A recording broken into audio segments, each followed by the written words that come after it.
오늘 아침에 저희들이 열왕기하 11장, 12, 13장 세 장의 말씀을 읽었습니다. 여러분 오늘 읽은 말씀 가운데 우리가 중요한 사실들이 몇 가지가 있습니다. 하나님께서는 다윗하고 언약을 맺었습니다. 내가 다윗의 등불을 꺼지지 않게끔 그 등불 언약을 맺게 되는 것이죠. 다시 말하면 다윗의 자손을 통해서 영원한 왕이 나오실 것을 하나님께서는 그렇게 약속하고 또 실제로 하나님께서는 그것을 신실하게 성취하셨음을 우리는 잘 압니다. 예수 그리스도를 통해서 그러한 모든 것들이 이루어지고 성취됨을 압니다. 구속사적 흐름 속에 오늘 읽은 11장의 말씀은 우리가 생각하면 하나님 그렇게 약속하셨는데 아달랴를 통해서 그 다윗의 모든 가문이 다 멸절될 위기에 놓이는 장면이 나오고 있습니다. 그런데 하나님은 하나님의 방법으로 그 다윗의 등불을 끄지 않고 다시 세웠음을 우리는 잘 알게 됩니다. 유다 왕 요아스에 대한 내용이 나오고 있는 것입니다. 그리고 요아스가 여호야다 제사장을 통해서 그가 이제는 왕으로 다시 6년 만에 다시 등극을 하게 되는데요. 그게 7세 때 등극을 하게 되죠. 하나님의 놀라운 인간 사이에 개입하시는 섭리를 다시 한번 보게 됩니다. 왜냐면요, 다윗의 그 가문, 그 왕자들이 다 죽게 되었을 때 많은 사람들은 그렇게 얘기했을 것입니다. 하나님이 그렇게 다윗을 통해서 약속했던 모든 말씀들이 이제 어디 있냐? 온통 이 땅은 하나님을 섬기는 제사장들이 아니라 바알을 섬기는 그러한 제사장과 그리고 그들의 신전으로 가득 차 있고 바알의 제사장들이 온 남유다 땅까지 활보하면서 이렇게 행하는 그러한 그 삶의 그러한 모습들을 보면서 진짜 하나님의 말씀은 있는 거냐, 하나님은 살아계시는 거냐라는 많은 회의와 그러한 어려움 속에 있었을 것입니다. 그런데 하나님의 때에 하나님의 방법으로 하나님께서는 이으시고 연결하심을 오늘 말씀을 통해서 우리로 깨닫게 합니다. 그때 여러분 이제 요아스 왕에 대한 내용이 40년간 통치하면서 이루어졌던 내용들이 쭉 기록되어 있고요. 또 엘리사가 죽는 장면이 13장에서 나오고 있음을 봅니다. 성경에서는 전번에도 북이스라엘도 여호람이 있었고 남유다도 여호람이 있었고 똑같은 이름의 왕이 있었죠. 물론 여호람, 요람 같이 쓰이는 왕이었고요. 또 한 번 같이 겹치는 장면이 나오는데 바로 요아스 왕이라는 겁니다. 남유다 40년간 요아스 왕이 있었고요. 그리고 북이스라엘도 다음에 요아스라는 또 왕이 나오게 됩니다. 마지막 3년간이 또 겹치게 되는데요. 요아스 때에 요아스 동일한 이름을 가지고 왕이 있음을 보게 됩니다. 그래서 우리가 얼뜻 읽게 될 때 요아스라는 이름이 나오니까 참 좀 헷갈릴 수가 있어요. 이게 북이스라엘인지 남유다인지 헷갈릴 수가 있는데요. 그 문맥상 우리가 잘 보면 됩니다. 또 하나 여러분 아람의 왕이 원래 그 베나닷이 있었고 베나닷을 죽인 것이 하사엘이었죠. 근데 다시 또 하사엘이 자기 아들의 이름을 베나닷이라고 또 이름을 지어요. 그래서 베나닷이 나오니까 이거 헷갈리고 이렇게 되는데요. 성경에는 이렇게 동일한 이름들이 많이 나오고 있음을 우리가 주의해야 되고요. 그 문맥에서 말하고 있는 내용이 실제적으로 더 중요하니까 그 말씀을 붙잡고 우리가 묵상하며 나가면 되겠습니다. 자, 여러분 11장 1절 한번 보시기 바랍니다. 아하시아의 어머니 아달랴가 그의 아들이 죽은 것을 보고 일어나 왕의 자손을 모두 멸절하였으나 요람 왕의 딸 아하시아의 누이 여호세바가 아하시아의 아들 요아스를 왕자들의 죽음을 당하는 중에서 빼내어 그와 그의 유모를 침실에 숨겨 아달랴를 피하여 죽음을 당하지 아니하게 한지라 이렇게 되어 있습니다. 여러분 아달랴는 무섭죠. 아달랴가 아합의 딸이었다는 거 우리는 너무나 잘 알잖아요. 자기 아들이 이렇게 예후에 의해서 죽게 되었다라는 것을 듣게 될 때요. 갑자기 번쩍이는 생각이 있는 거예요. 그게 뭐냐면은 그 왕자들을 다 죽여버리는 거예요. 어머니가 왕자들을 다 죽여버리는 그러한 일이 있으면 자기가 이제 권력을 잡으려고 그렇게 한 겁니다. 그래서 성경이 보니까요. 왕의 자손들을 모두 멸절하였다라고 성경은 말합니다. 다 죽이는 거예요.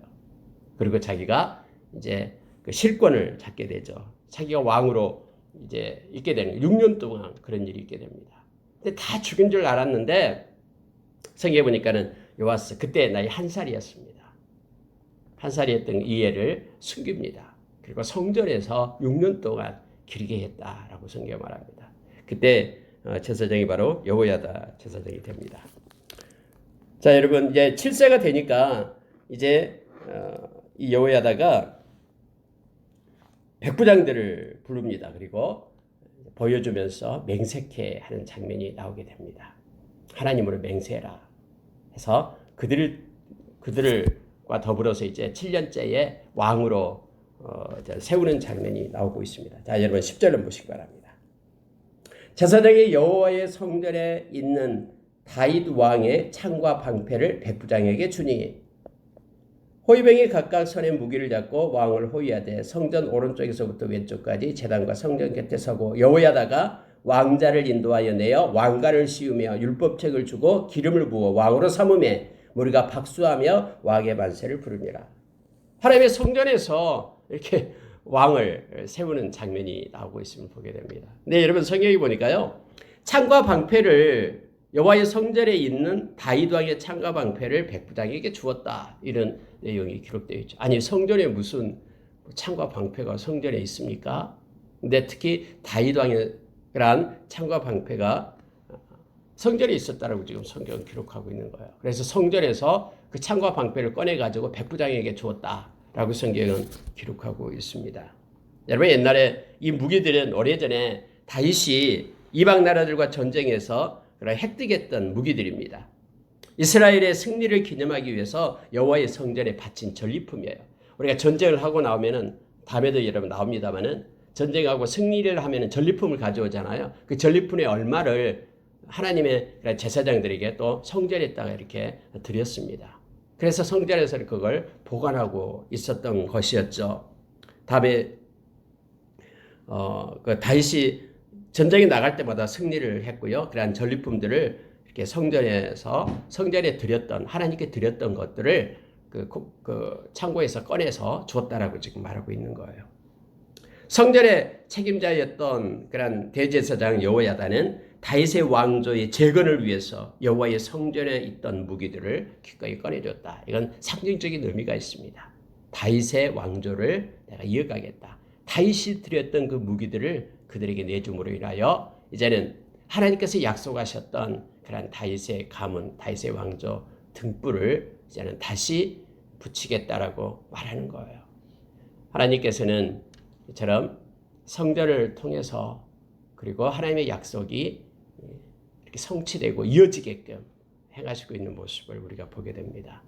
왕을 세우는데요. 성전에서 하면서 왕을 7세가 뭐 알겠습니까? 7살인데요. 그런데 왕을 세울 때는 반드시 왕에게는 율법책을 줘야 됩니다.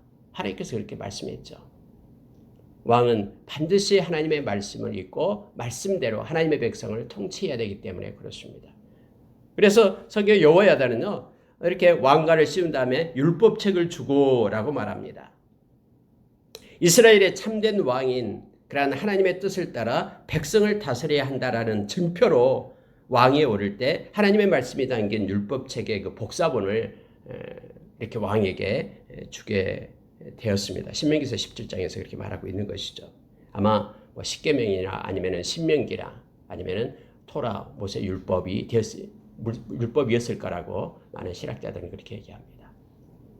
하나님의 말씀대로 통치하는 것, 이것은 너무너무나 중요합니다. 왕에게 주어지는 그러한 사명이죠. 그런데 이스라엘의 많은 왕들이 특히 북이스라엘 왕들은요 한 명도 없습니다. 말씀을 따라서 통치했던 왕들이에요.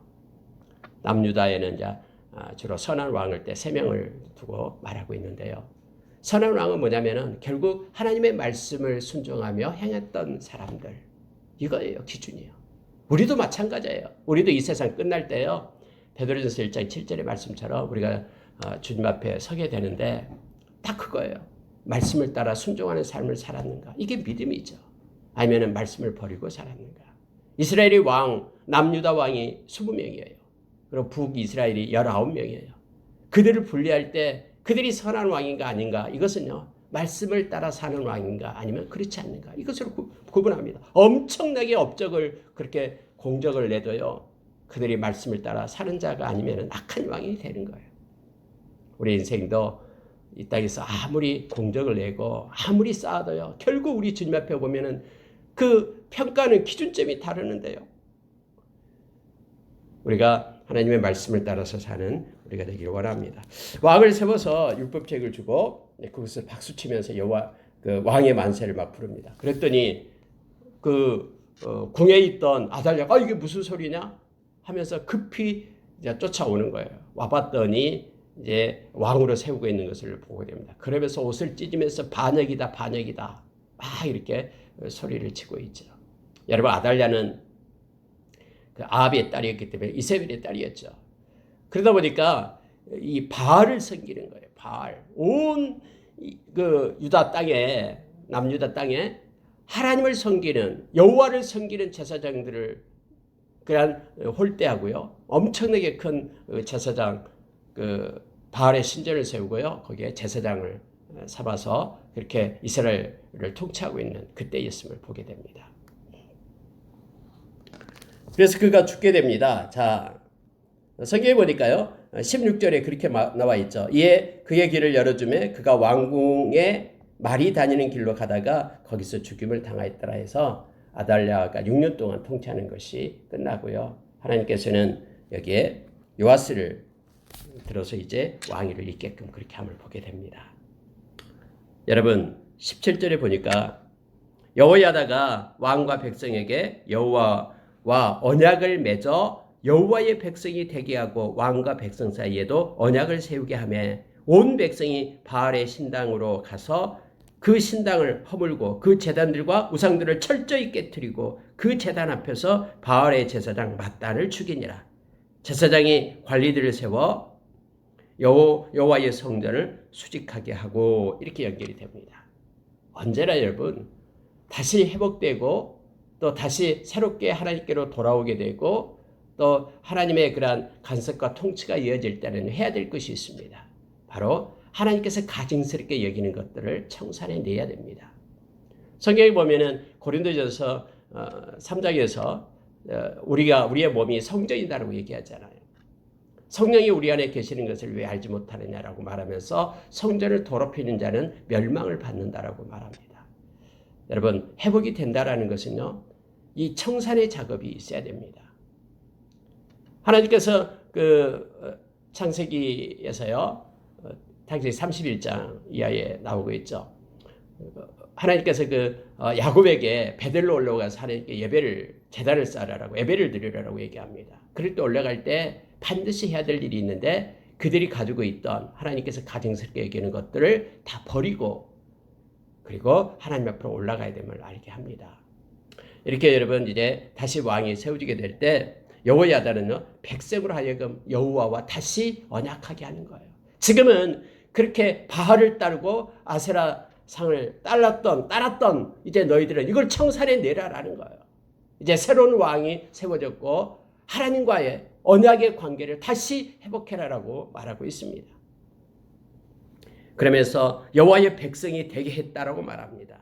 언약을 세우기 위해서 정말로 하나님만을 섬기는 그래서 하나님께로 돌아오는 그러한 일을 하게끔 여호야다는 하게 됩니다. 여러분 잘 알고 있죠? 여호야다가 죽을 때요. 여호야다는 그 왕들이 그 묻히는 곳에 묻히게 됩니다. 여호야다가요. 제사장이면서도요. 여호야다는 이처럼 온 백성이 바알의 신당으로 가서 그 신당을 허물게 했고요. 우상들을 철저히 깨뜨렸다라고 성경이 표현하고 있어요. 이 철저히란 단어를 써서 나타내는 거예요. 무슨 얘기냐면요. 대충 하는 게 아니라 철저하게 하나님께서 싫어하고 하나님께서 가증스럽게 여기는 그것을 끊어냈다라고 지금 말합니다. 맏단이라는 그런 바알의 제사장도 여기서 죽게 되고요. 그의 신전을 다 훼손하고 회파하고요. 여호와의 성전에서 수직하게끔 그렇게 했다라고 성경은 표현해주고 있습니다. 여러분 죄는 철저하게 하나님께서 너무너무나 싫어하고요. 또 죄의 값은 반드시 하나님께서 묻습니다. 공의의 하나님은요. 숨기고 넘어가서는 안 됩니다. 죄는 철저하게 하나님 앞에 회개하고 성령께서 우리에게 책망하는 대로 다 인정하면서 하나님 앞에 회개하고 돌아와야 됨을 알게 합니다. 그래서 우리의 속을 비워 깨끗하게 하는 글을 하나님께서는 사용하시고 또 그들로 하여금 깨끗한 마음으로 주님을 부르는 자들과 함께하게끔 그렇게 하시는 하나님을 우리는 압니다. 그 하나님을 우리는 찬양합니다. 21절에 보니까 요아스가 왕이 될 때 나이가 7세였더라 이렇게 되어 있습니다. 그가 40년간을 이제 통치하는데요. 초창기에는 너무너무나 하나님 보시기에 아름다운 그런 삶을 살았습니다. 이스라엘 왕들이 대부분 다 그렇습니다. 그런데 인생의 후반부가 그렇지 못합니다. 늘 여러분 우리가 이렇게 역사서를 읽을 때 왕들의 그런 업적을 보게 될 때요. 다 이 문제예요. 처음에는요. 잘 시작해요. 솔로몬부터 마찬가지입니다. 하나님을 섬기고 하나님을 경외하고 하다가요. 어찌 된 게 점점점 이제는 그런 연수가 더해지면요. 하나님의 의가 자기 의로 이렇게 바꿔지는 것을 막 보게 됩니다. 그래서 마지막에는 자기 의를 따라 행하는 모습을 보게 돼요. 이것은 우리에게 정말로 성경이 우리에게 주는 경고입니다. 우리가 끝까지 믿음을 지키고 나가는 것이 얼마나 중요한가를 우리로 하여금 알게 합니다.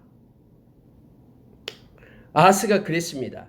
2절에서 분명하게 이렇게 말합니다. 12장 2절입니다. 아하스는 제사장 여호야다가 그를 교훈하는 모든 날 동안에는 여호와 보시기에 정직히 행하였으되 다만 산당들을 제거하지 아니하였으므로 백성이 여전히 산당에서 제사하며 분향하였더라 라고 성경 기록되고 있죠. 여호야다가 살아있을 때는요. 이 요아스가 하나님을 잘 섬겼다. 그리고 또 정직히 섬겼다라고 말합니다. 진실되게. 우리가 하나님을 섬기는 데 있어서 세 가지 것을 말하고 있죠. 여호수아서 24장 14절의 말씀처럼요.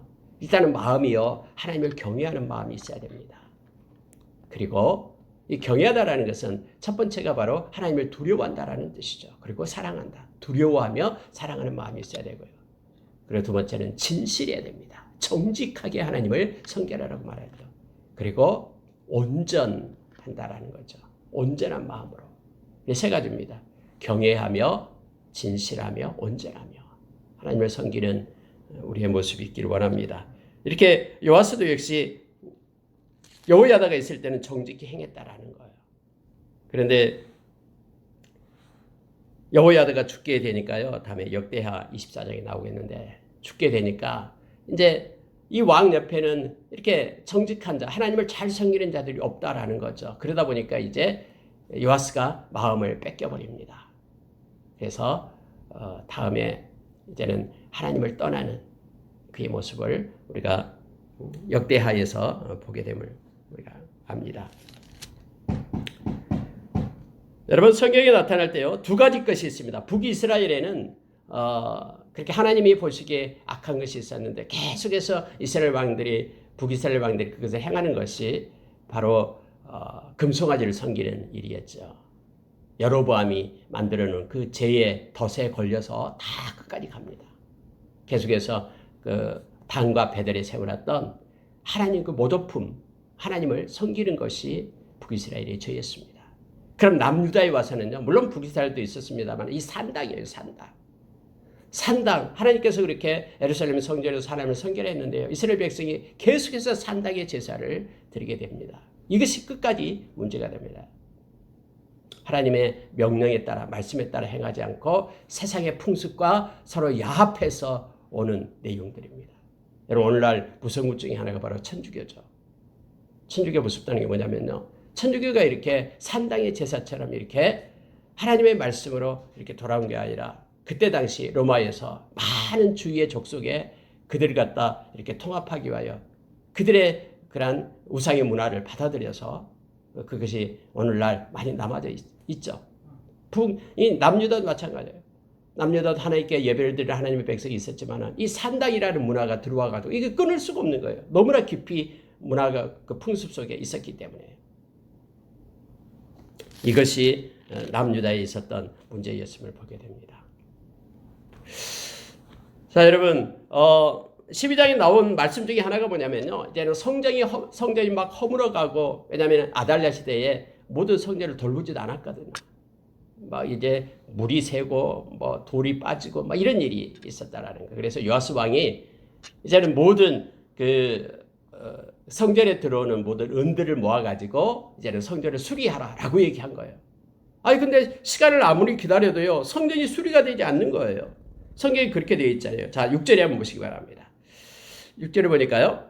요아스 왕 제23년에 이르도록 제사장들이 성전에 파손된 데를 수리하지 아니하였는지라 라고 성경이 말해요. 아니 왜 성전을 수리하지 않았을까요? 그때 여러분요. 아달랴 시대부터 있어서 많은 사람들이 성전에 와서 하나님께 예배를 드리고 또 하나님 앞에 이렇게 제사를 드리고 화목제 드리고 막 해야 되는데 하나님의 백성들이 성전을 찾지 않는 거예요. 그래서 성전이가 돈이 없어요. 성전에. 제사장들이 먹고 살 게 없었다라는 거예요.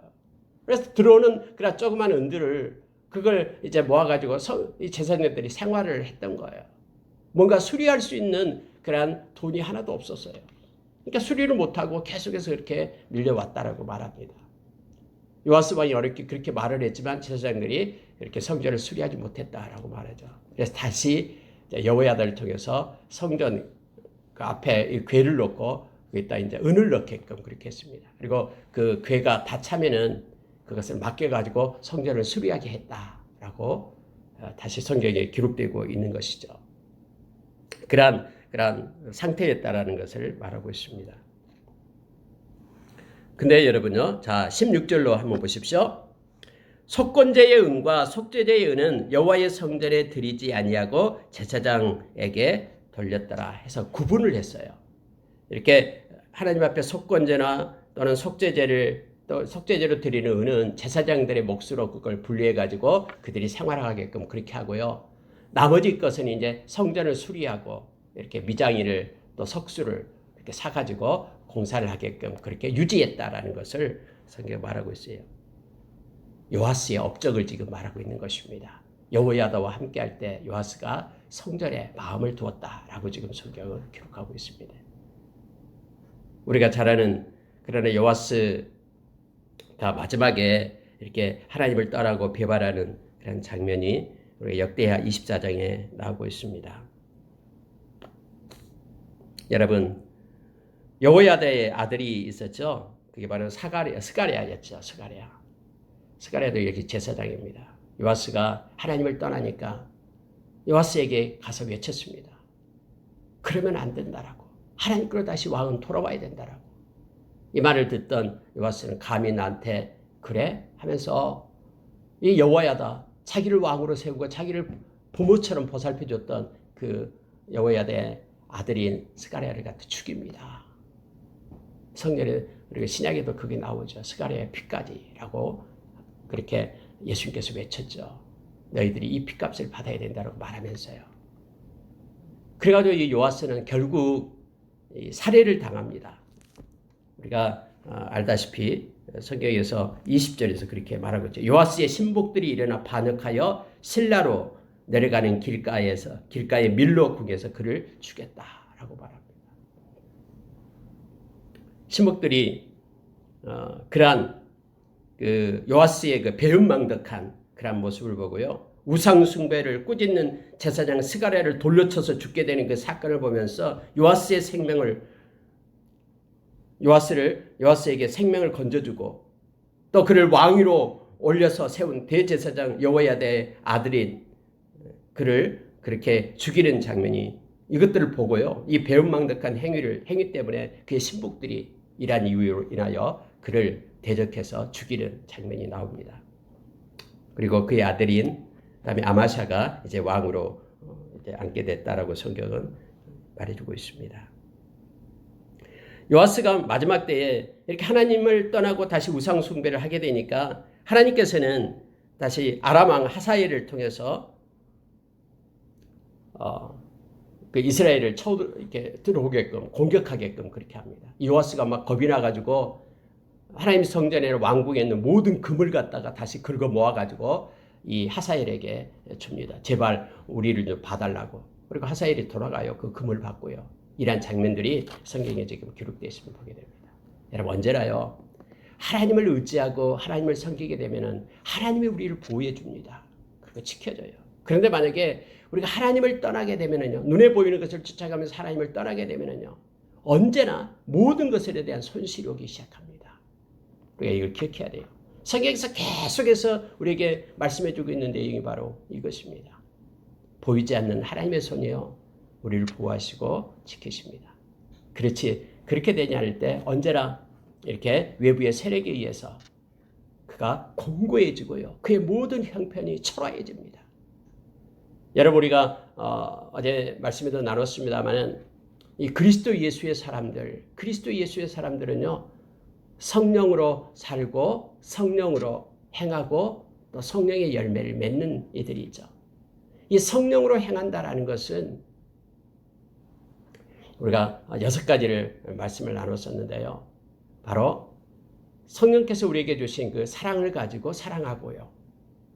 성령께서 우리에게 책망하고 깨닫게 하고 하는 그것을 따라서 우리는 기도하고요.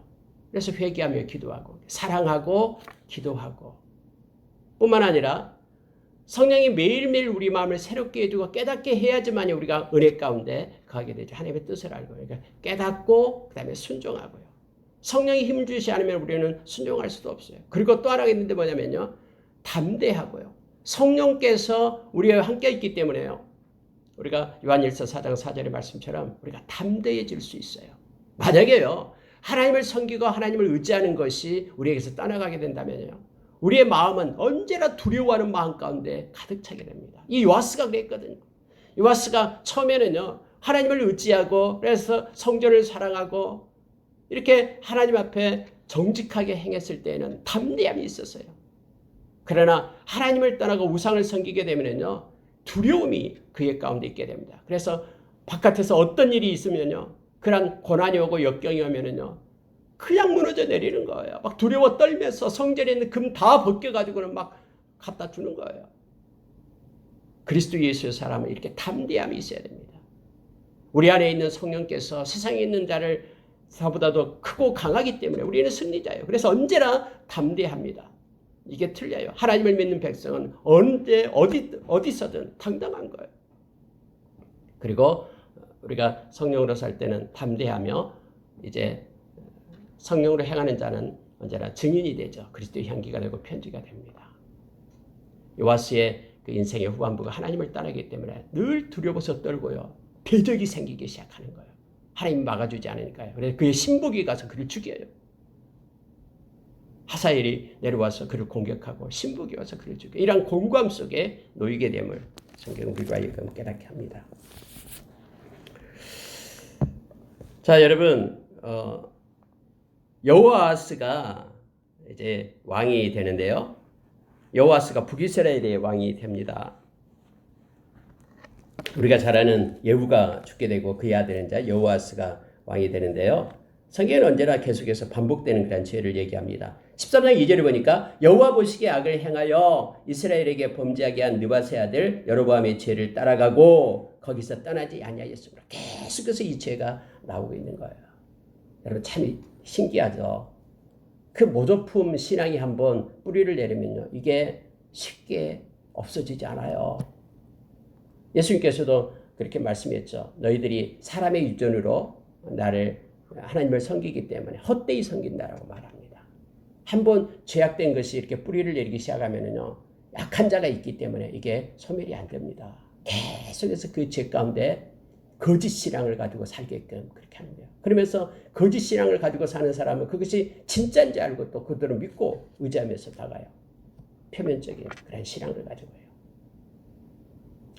겉으로 나타나는 것은 잘 모릅니다. 그러나 오늘날 하나님을 섬긴다라는 모든 사람들 중에서도요, 이면적인 그런 신앙의 모습을 보게 될 때 이처럼 여로보암의 죄 속에 빠져있는 이들이 있게 됨을 우리는 압니다. 인정을 합니다. 그래서 표면적 크리스천이 아니라 이면적 크리스천이 되어야 된다라고 로마서 2장에서 우리에게 가르쳐주고 있습니다. 자, 3절에 보십시오. 여호와께서 이스라엘에게 노하사 늘 아람 왕 하사엘의 손과 그의 아들 베나닷의 손에 넘기셨더니, 아람 왕이 이스라엘을 학대함으로 여호아스가 여호와께 간구하며 여호와께서 들으셨으니 이는 그들이 학대받음을 보았습니다. 여호와께서 이에 구원자를 이스라엘에게 주심에 이스라엘 자손이 아람 사람의 손에서 벗어나 전과 같이 자기 장막에 거하였으나 이렇게 되어 있습니다. 여러분, 여호아스도 악한 왕이었는데 여로보암이 죄 가운데 있었는데 그가 하나님 앞에 기도하니까 하나님께서 그 기도를 들어주셨다고 지금 말하고 있는 거예요. 여호아스가 여호와께 간구하며 여호와께서 들으셨으니 이는 그들이 학대받음을 보았습니다 라고 말하고 있죠. 아니 이렇게 악한 왕의 기도도 하나님은 들으십니까? 라고 우리가 생각할 수도 있죠. 여러분 전번에 아합 왕이 그렇게 기도할 때도 아합의 기도를 하나님께서는 들으셨잖아요. 여러분 여기서 하나님께서 이렇게 간구하고 하나님께서 들으셨고 또 구원자를 보내서 이스라엘을 구원해 주었고 이런 말씀들을 우리가 보게 될 때요. 우리는 때로는 그 여호아스가 하나님을 의지한 선한 왕이었던가 아닌가 우리가 헷갈릴 수가 있습니다. 근데 선한 왕이 분명히 아니에요.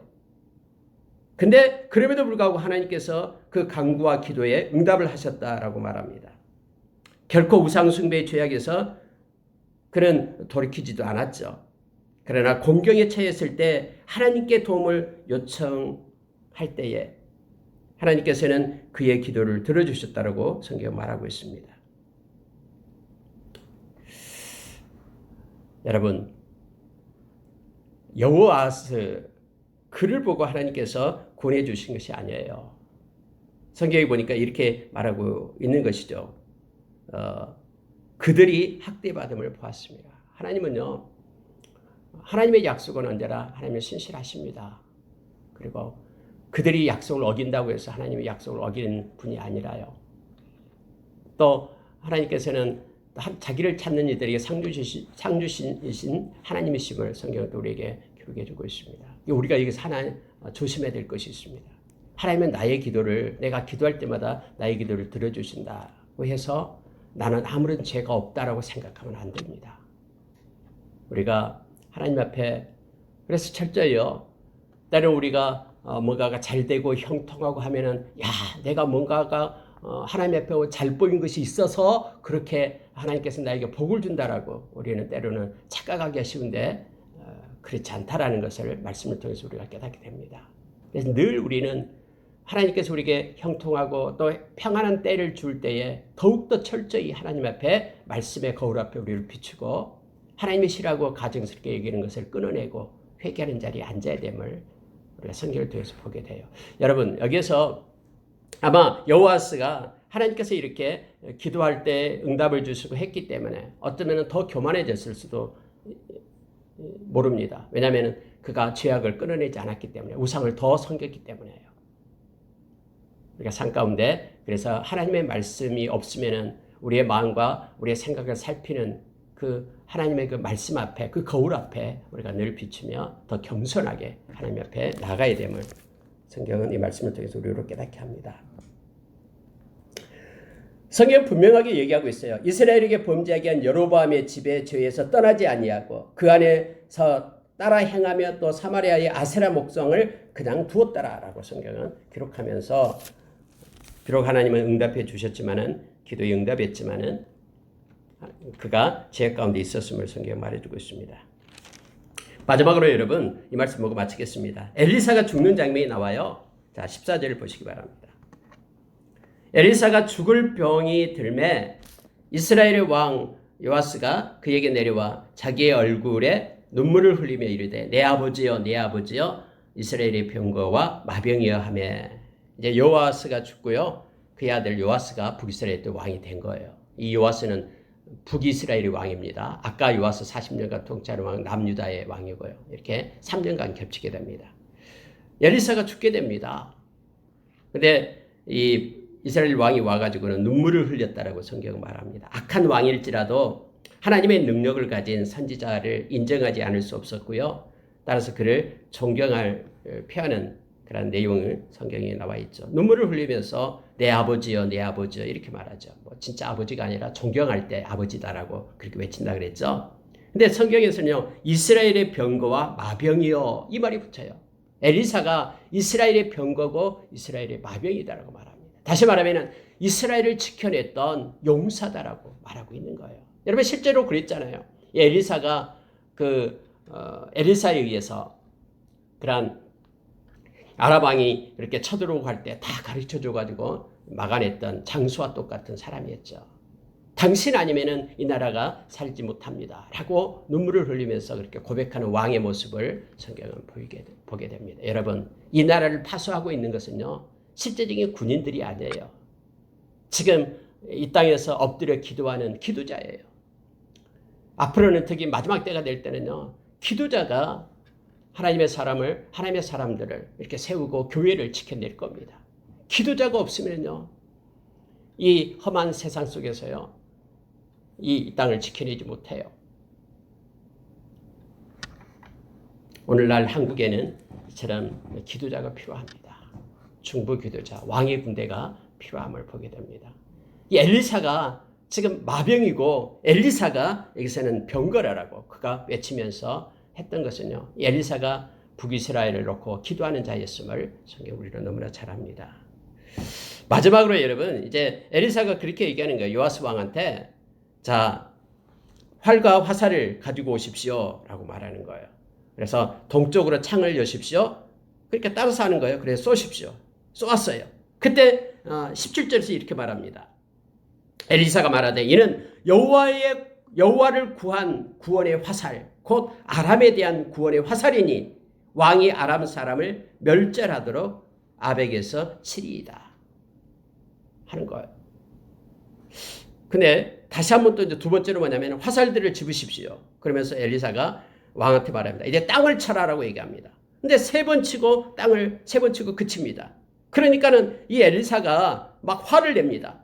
하나님의 사람이 노하여 이르되 왕이 6번을 칠 것이니이다. 그리하였다면 왕이 아람을 진멸하기까지 쳤으리이다. 그런즉 이제는 왕이 아람을 3번만 치리이다 하니라. 이 말을 하는 거예요. 잘 이해가 되지 않죠. 근데 여러분 그때 당시에 이 내용, 그 관습을 알고 있으면 이게 쉽게 이해가 됩니다. 요아스 왕은 자신이 화살로 땅을 치는 것이 무엇을 의미하는지를 알고 있었어요. 알고 있기 때문에 3번만 치고 막은 것은요, 그에 대한 열정이 그의 가운데 없었다라는 것을 보게 되는 거예요. 고대 사람들에게 있어서 화살을 쏜다거나 또 화살을 가지고 땅을 치는 행위는요, 전쟁의 선전포고 내지는 전쟁의 승리를 의미하는 것을 이미 전통적으로 그들은 알고 있었어요. 아람과 군대와 지금 대치하고 있는데 지금 하나님 우리에게 승리를 주시니까는 이것을 땅을 쳐라라고 말하고 있는 거예요. 근데 이 요아스 왕은요, 거기에서 멈추고 맙니다. 3번 치고 말아요. 3번 정도면 됐다라는 거예요. 이 정도면 됐다라는 어떤 그런 선지자 말에 대한 믿음의 부족, 엘리사가 약속한 그런 아람국에 대한 승리의 약속을 믿음 부족으로 그가 3번 치고 그냥 그만두는 거예요. 그래서 그 결과로 이렇게 나타났다라고 성경은 말해주고 있죠. 아람과 전쟁에서 3번 승리를 얻게 되었다라고 성경은 말하고 있습니다. 자, 25절 보고 마치겠습니다. 여호아스의 아들 요아스가 하사엘의 아들 베나닷의 손에서 성읍을 다시 빼앗으니 이 성읍들은 자기 붙인 여호아스가 전쟁 중에 빼앗겼던 것이라.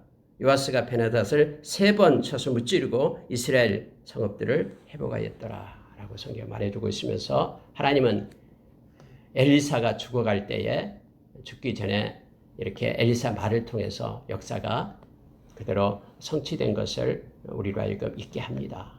이 시대의 사람들보다도 이 말씀을 읽는 우리를 깨우쳐주기 위하여 우리가 로마서 15장 4절의 말씀처럼 하나님의 쓰신 말씀은요, 우리에게 소망을 주고 또 우리를 위로하고 우리로 하여금 인내하게끔 하기 위하여 성경에 기록해놓고 우리로 하여금 있게 한다라고 성경은 말씀해주고 있죠. 이 말씀 읽을 때에 우리가 소망이 뭐가 있습니까? 말씀에 대한 소망이 있다라는 것을 우리로 하여금 알게 합니다. 아무리 세상이 어려워도 하나님은 말씀대로 성취하시고 인도하신다라는 것을 우리로 하여금 알게 합니다. 그래 하나님의 기뻐하는 것 돌이켜 하나님 앞에 회개하고 또 하나님 앞에 기도할 때에 하나님은 반드시 구원하시는 그 하나님의 심을 우리로 하여금 알게 합니다. 오늘날 이 코로나 바이러스 때문에 힘든 이때에 하나님 우리의 기도를 원하십니다. 그리고 우리의 기도를 통해서 하나님은 일하시고 계심을 우리가 기억해야 됩니다. 함께 기도하겠습니다.